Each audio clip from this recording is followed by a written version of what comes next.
This week's reading, week 49, was called Go For It. It was Galatians 1 through 6, Ephesians 1 through 6, Philippians 1 through 4, Colossians 1 through 4, 1 Thessalonians 1 through 5, and 2 Thessalonians 1 through 3. We're going back to an old way of doing it. After the open rolls, Mrs. Superaz will ask me the questions, and I will give my answers.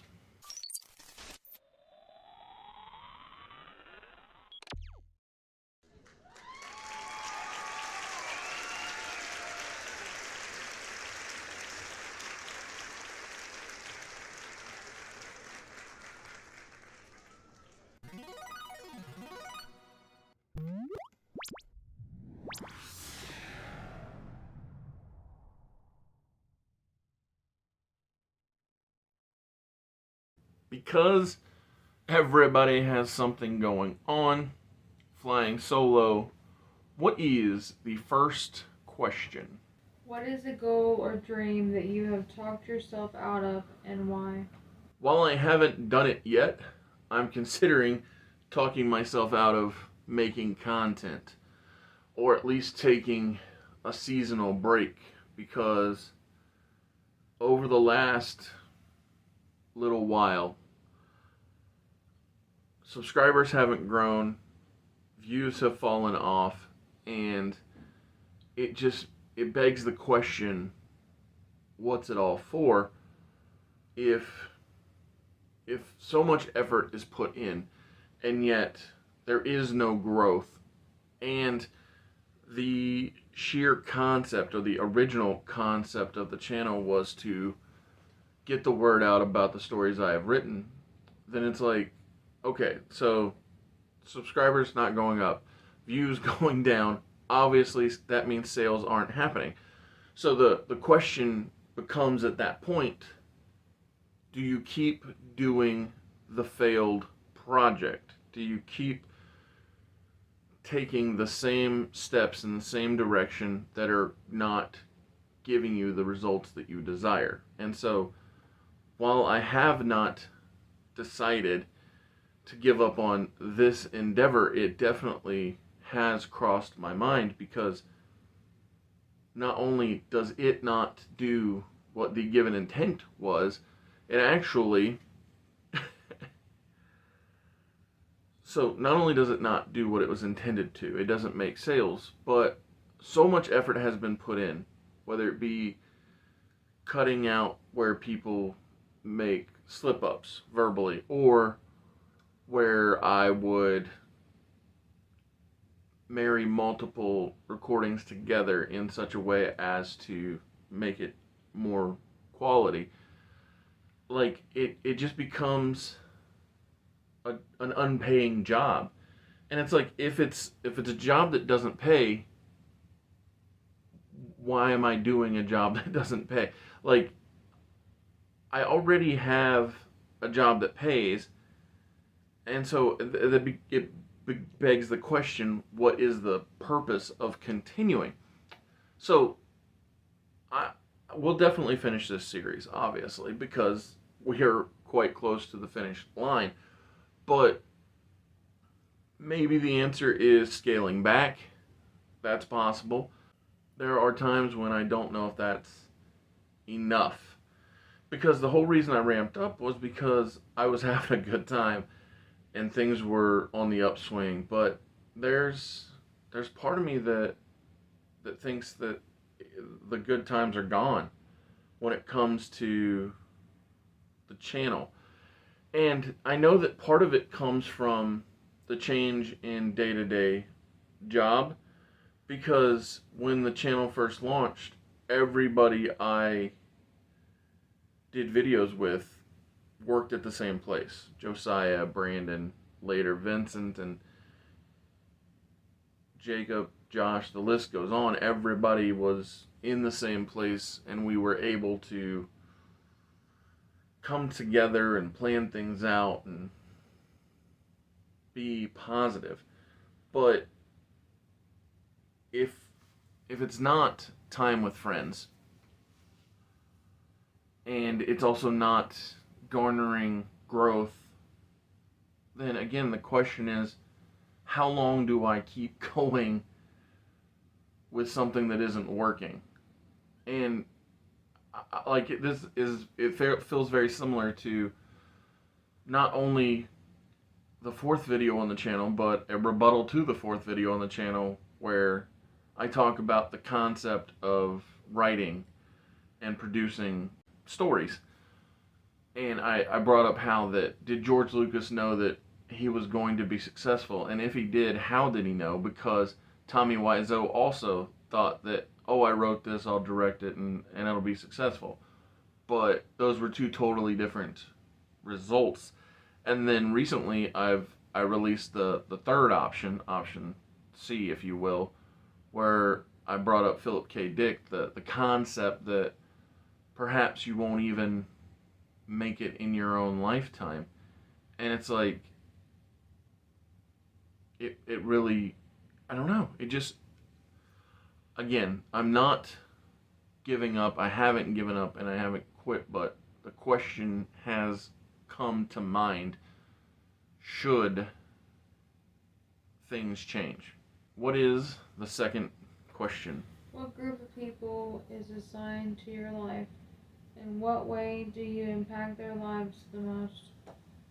Yeah, that's where what it all comes down to, is the idea that by leaving where the core group was for money is why that things are so hard now, because the money isn't all it's cracked up to be when the company always has me on the road. And it's like, I'm not saying that it's quote unquote gas prices. I'm saying that it's the idea that a little bit of an improvement becomes not an improvement at all when the expectations grow so dramatically in when, where, and how a company expects you to deliver. Because in the prior world where I was with all of the people that I was close to, like I said, Brandon, Josiah, the list goes on, it was a one trip and you're good kind of thing. But now in this new world where I was promised all the riches and all of the prosperity and the good, if you will, from the new course, that's when I find out that things aren't always the way they're sold to be. And so maybe that's what it really comes down to, is that perhaps why that I'm struggling to find the joy in continuing the channel in the way that it has been is because of the lack of having that connection with the people that were so fundamental to its existence. And again, this isn't to say that there aren't reliable viewers. I mean, I know that G will watch because he's reliable, and I appreciate that. And I'd say Quan will watch because he's reliable.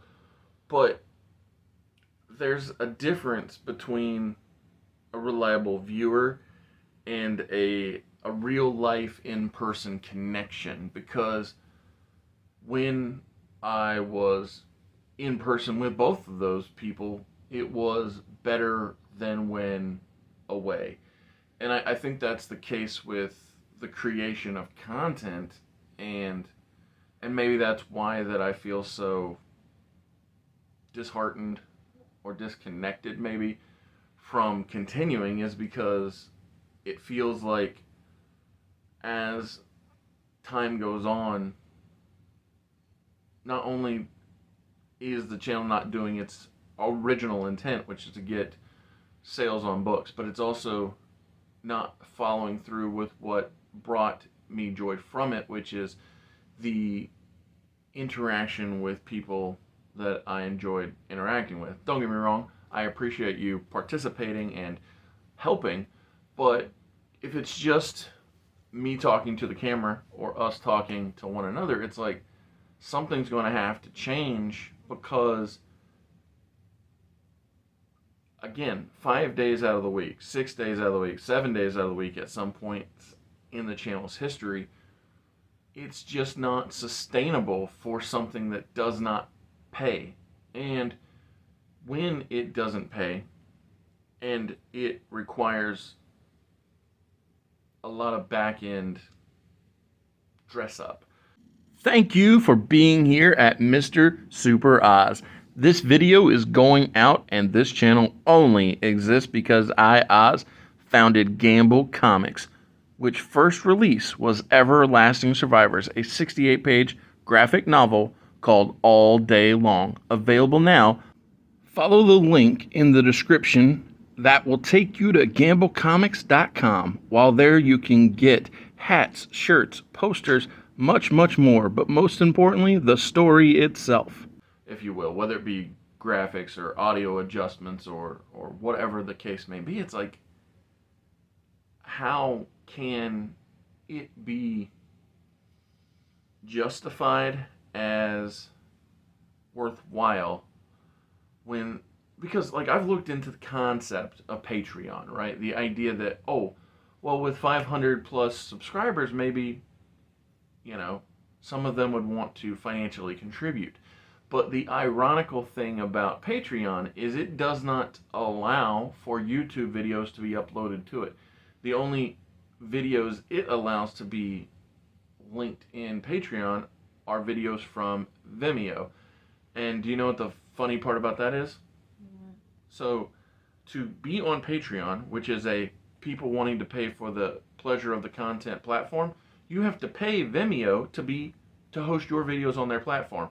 So then, to even think about starting to break even, you'd have to make some amount of money just to justify that original subscription to host the video.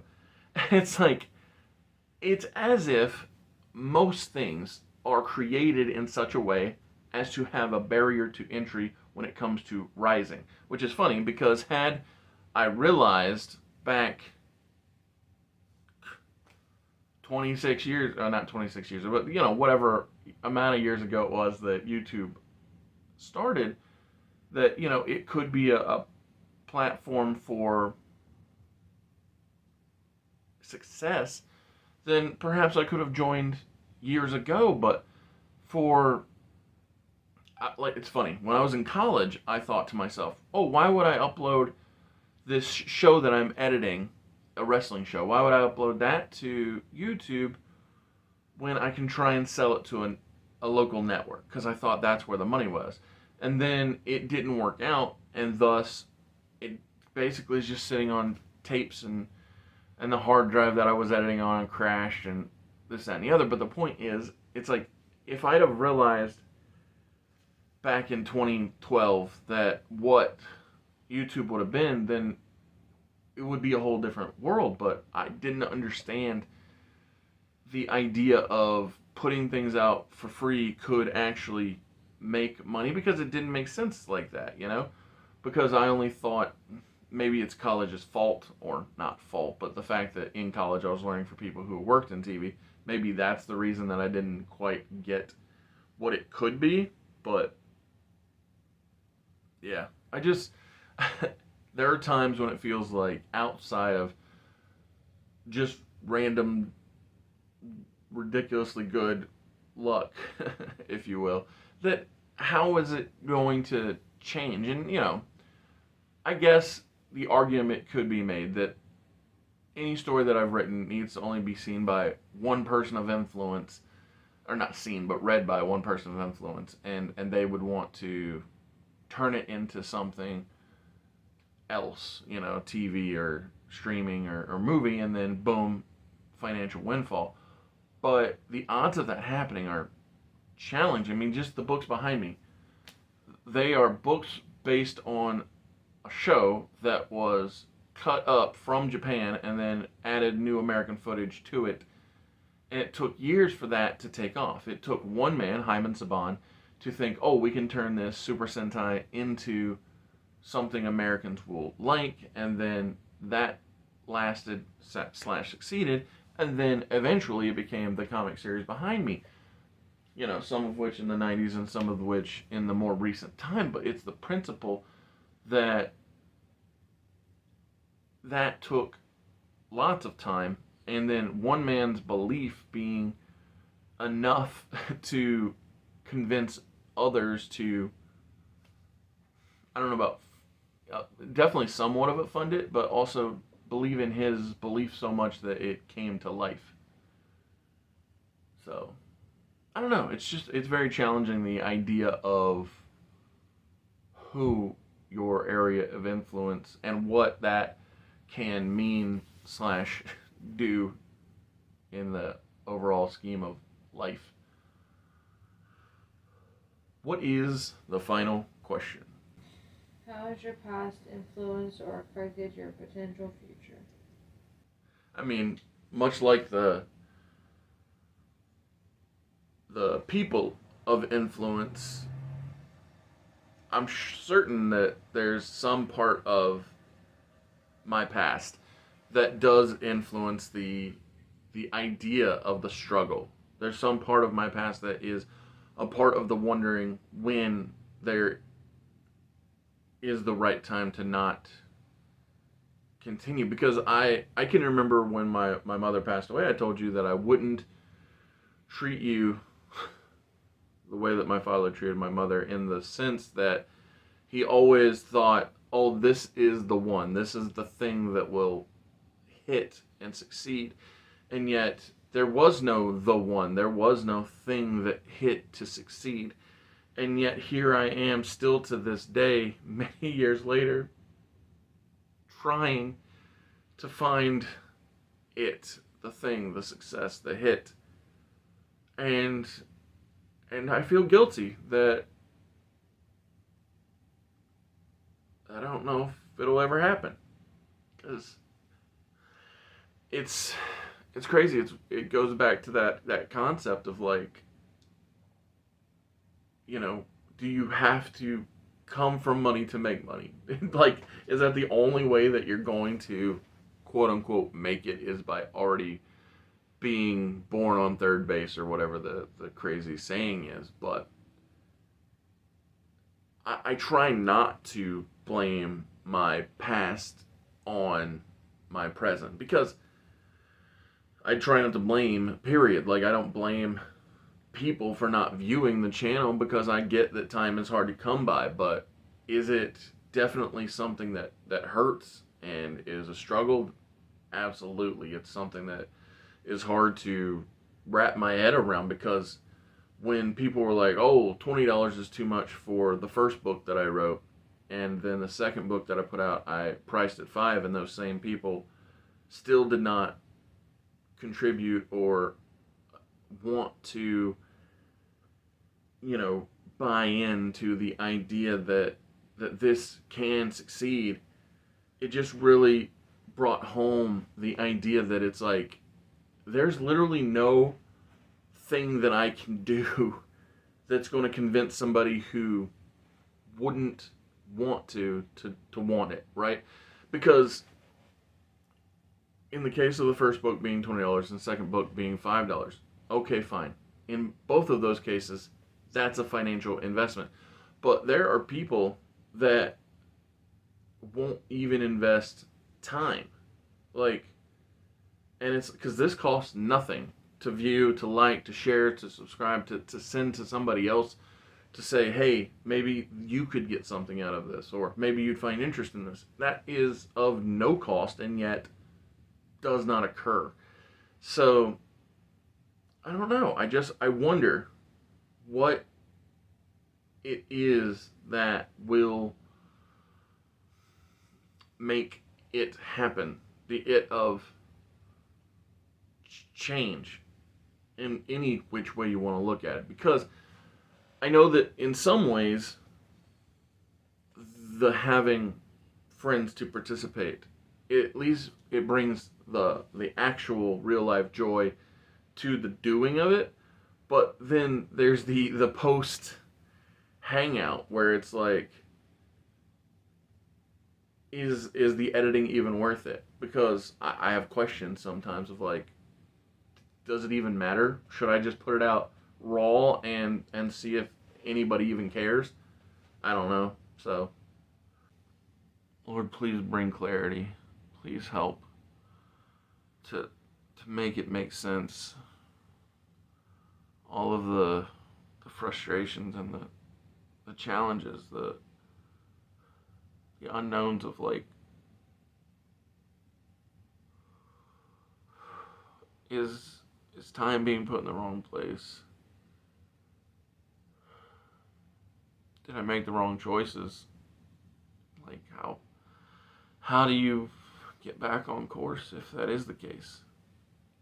Or secondarily, subsequently, maybe we need to just rejoice in the suffering, because it isn't as if that Christ himself didn't have to suffer. He did. He willfully chose to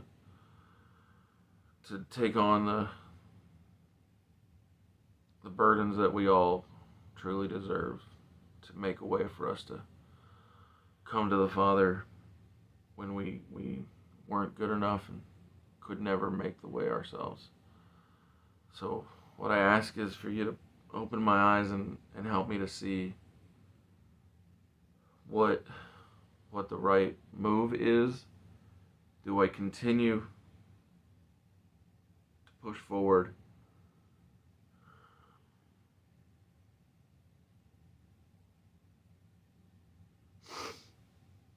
Please, Lord, bring clarity.